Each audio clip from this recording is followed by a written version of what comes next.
C'est une donnée à laquelle les plus grands penseurs renvoient souvent au cadre de l'existence.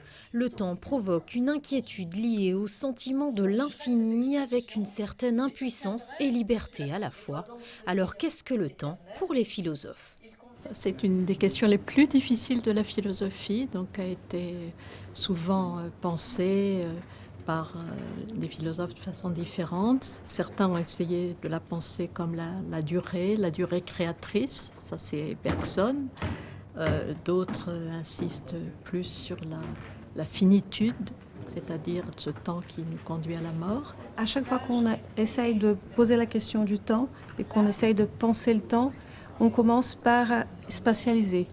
C'est-à-dire qu'on ne peut pas saisir le temps sans avoir recours à des figures, à des images qui sont d'ordre spatial. Ça dit déjà quelque chose sur la difficulté de saisir ce qui est le temps. Et on est toujours en train d'avoir besoin de représenter le temps d'une manière approximative, métaphorique. Enfin, on est toujours en train de mettre le temps en image. L'attente, c'est penser qu'il y a des possibilités qui vont ou non se réaliser. Or, nous sommes dans un monde qui veut, par la technologie, accélérer tout processus. Avec une vie de plus en plus rapide, nous avons aujourd'hui la volonté de maîtriser en vain la temporalité. On voit le temps essentiellement sous son angle quantitatif d'une performance et tout le monde devient pressé. Et on ne s'aperçoit pas que le temps, même de dire quelque chose sur le temps, prend du temps.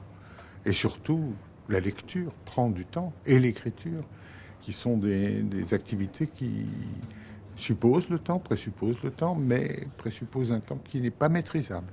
Prochain rendez-vous pour les rencontres philosophiques le jeudi 6 février avec pour thématique D'où vient le temps, temps et être présenté par Joseph Cohen.